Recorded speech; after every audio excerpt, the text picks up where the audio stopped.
Lord, sa oras na ito, patuloy ka namin pupuri. Patuloy ka namin sasampahin ng Panginoon sa Espiritu at katutuhan. Tunay nga agad napakadakila. Hallelujah.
Thank you, Lord.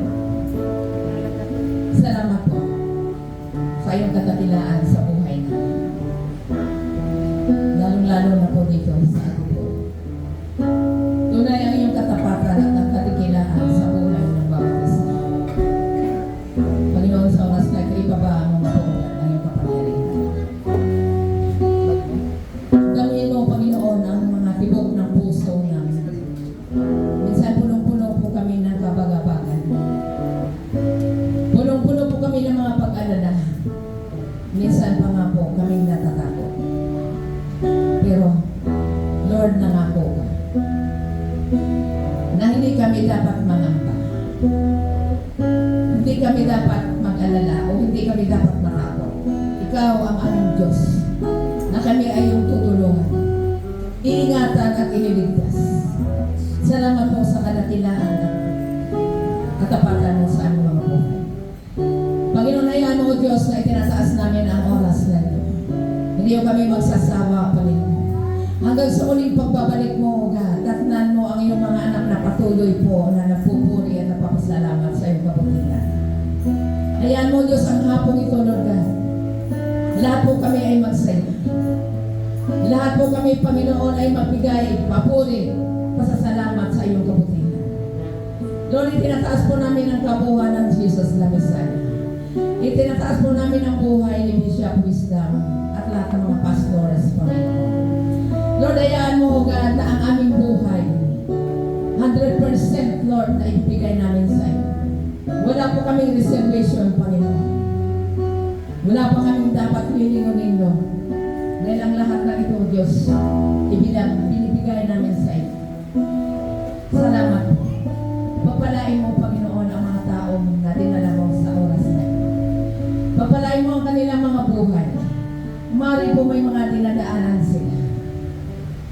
Mari po may mga nararamdaman sila. Mari po, Panginoon, may mga kulang. Pero ikaw ang Diyos ang kabuuan nito. Ikaw ang Diyos ng kagalingan. Ikaw ang Diyos ng kapatawaran. Ikaw ang Diyos ng kaayusan. Salamat po, Panginoon. Patuloy ka namin, Lord God, pinasasalamatan sa oras na ito. Pagpalain mo, Panginoon, ay yung gawain dito sa ating po. Mga gawain mo, Panginoon, ngayong hapon na ito sa pagpalay, Panginoon, sa Tabaco Albay at maging sa Pasig, Lord. Salamat po. Patuloy, Panginoon, Lord God, na ibaba mo ay yung kapangyarihan sa iyong mga gawain na ito. Maliban na samahan mo kami, O Diyos.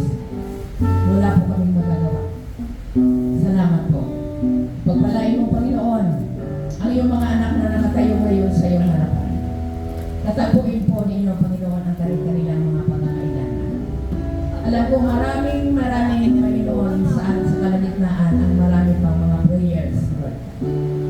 Maging sa oras na ito. Itinataas po namin, Panginoon, ang buhay ni Sister Marivic at ni Brother Ed.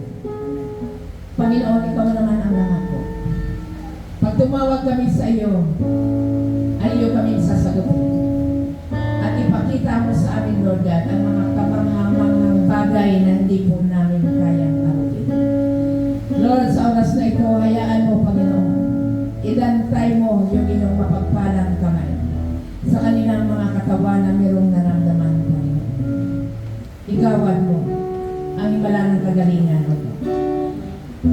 Dantayan mo na yung makapangyarihang kamay, Panginoon, si Sister Marivic, si Brother Ed, at maging si Sebastian Austin, Panginoon, Sandoval, ang apo ni Sister Annabeth. Lord, ikaw naman ang nagbigay ng aming buhay. Sa iyo naman po ito nagmumulaan. Ikaw po ang may akda nito, Panginoon. At marami ka siya rin pong mga pangako sa buhay namin na habang kami nandito sa lupa. Ibibigyan mo pa rin kami ng mga pagpapala. At wala kang plano sa buhay ng iyong mga anak, Panginoon, para pahirapan. Maging sa mga sakit, karamdaman, Panginoon. Hindi mo ito pinlano sa iyong mga anak. Lord, Panginoon, na mga Panginoon at hari mo lahat. Sa iyo lang po kami lumalapit, Panginoon. Hindi po namin kaya ang mabuhay. Kung hiwalay kami sa iyo, papalain mo ang mga tao ito, Panginoon. Maging sa aming kalagitnaan, Lord, na maaaring may mga nararamdaman sa kanilang mga katawan. Merong kapaguran, Panginoon. Lord, hayaan mo, Diyos, na maramdaman nila. Sa pagpupuri pa lang po namin, Lord, naramdaman na nila na ipinababa mo na ang iyong kapangyarihan. Hinahawakan mo na, Panginoon, ang kanilang mga katawan. Binibigyan mo ito ng kabinawahan, O Diyos. Salamat po. Ikaw lang ang Diyos na karapat-dapat po rin. At karugan na ito, Panginoon, lagi mo ito i-sanctify na yung banal na gawa.